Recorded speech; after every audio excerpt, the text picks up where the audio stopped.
Hello, everybody. I'm Felicia. Really excited to do Pilates with you today. I get asked in my Pilates classes all the time about knees. Okay, people might have a weakness in the knee, they may have an old injury, and really they're, kind of a creaky joint, the good old knee. And if you have a strong hip and ankle, then the knee is automatically stronger. So without being, able to see your knee and to see exactly what your injury is, in general, I would say you can just strengthen the hip area and then also the ankle. So I'm going to do 2 Pilates moves today that will help you. So let's get to it. Okay, so I'm going to come down to the floor. So sit up nice and tall, belly's in, sitting up nice and tall, shoulder blades in and down the back, breathing in and out, pressing in the belly and coming all the way down onto the mat. Okay, so first one, we'll do leg circles. So pressing in that belly and taking that leg and coming all the way up towards the ceiling. Okay, I'm going to have my arms down by my side, but if you want more stability, you can bring them out to the sides in a T. Less stability, you would bring them up towards the ceiling. But for today's purposes, I'm going to keep them down by my side. You can also have the leg turned in or turned out. It's up to you which one you want to do. The opposite leg, if your hips are going side to side, I would suggest keep it bent with the foot on the floor. If not, you can extend it. I'll keep it bent for today's purposes as well. So I'm going to take my leg and I'm going to do a circle and basically thinking, with the imagination that I am putting circles with my toes onto the ceiling. But the leg is moving within the hip socket here. Okay, so you're getting all those little muscles within the hips. Now the belly is in, so you are also engaging these muscles. Small little curve at the lower back, so the navel's into the spine. These hips are not going side to side. If you are, you want to keep that circle nice and small. If you want to challenge yourself, you can go wider. Okay, now we're just going to reverse that. You breathe in through the nose and then out through the mouth. Try to go nice and slow and controlled so you can really get into those small little muscles around the hip. This is where you're going to gain strength in that hip socket, okay? And then the wider that you go, the more you'll challenge that hip and all those muscles around it, okay? Breathing in and out. And you can bring that knee into the chest and then bring the other knee into the chest and then go to the other side, bringing the leg that we just worked down, and then the opposite one comes up. Arms are down by the side or in a T or up at the ceiling, whichever you want to do. I'm turning my leg in, but you can turn it out. And this leg, for today's purposes, I'm keeping it bent, but you can also straighten it, okay? Small little circles. You breathe in and out through the mouth. Okay, small little curve in the lower back though. Belly is in, ribs are in. Okay, these hips are not going side to side. Okay, because that's why we're doing these exercises, to get all those little muscles within the hip socket. If you're moving those hips side to side, you're not going to be building those particular muscles as well. And then go in the opposite direction using your breath, breathing in and out.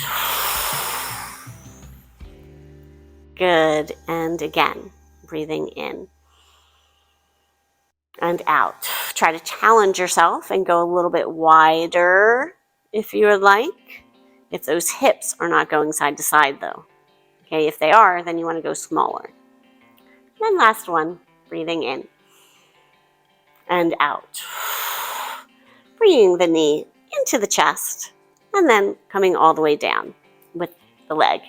Now we're going to do bridge, and bridge necessarily isn't going to be, good for the knee. It doesn't help the knee per se or the hip, but we're going to get into the ankles in just a sec, so bear with me. But one thing that will affect the knee is if you bring the foot back to your bum, and then you're overextending all the ligaments in the knee. So you want to keep the knee over the ankle. So just be aware of that.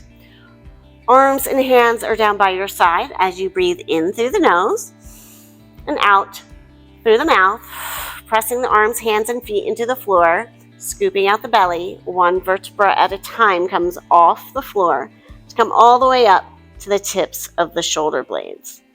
Now we're going to stay here, and I'm going to get into the ankle right now. Okay, keep those hips up, and we're going to come up to the ball of the foot, engaging the calf and lifting the heel, and then dropping, coming all the way back down. Okay, so breathing out and in, and breathing out and in.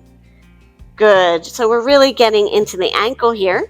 We're also getting into the hamstrings, which also will help actually with the knee, because when you're protecting the knee with all the muscles around it, that's what's going to hold it in, right?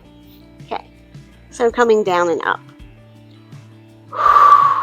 5, 4, 3, 2, and 1. Good. And then coming back down. And then breathing in and out. And slowly coming down, one vertebra at a time onto the mat. Good. Now you can press in the belly, relaxing at the hip flexor. Bring one knee into the chest, and then the other. And then just breathe in and out, and just roll yourself up. Good. So those are 2 moves that you can do within Pilates. But to get that ankle, you can also just go on a stair and put the ball of your foot onto the stair, and the heel drops down below that step, and then you press the ball of the foot onto the stair, the step, and you come up with the heel, and then down, up and down. Okay, so I related it to Pilates, but at the same time, you can just, whenever you're standing and waiting for somebody or something like that, and you see a stair, all you need to do is go over there and do some heel raises. Okay, and that will get into your good old ankles. Okay, and that's important. And then the hips, well, you can't just lie down anywhere. But you can, you never know. Okay, but you can just probably just stand there and just move the leg in a circle, and you can feel all those little tiny muscles within the hip socket. Okay, now I do these videos a couple times a week. Thank you so much, really appreciate it. I always love likes, comments, subscribes, and until next time, have a good one. Woohoo, you did it!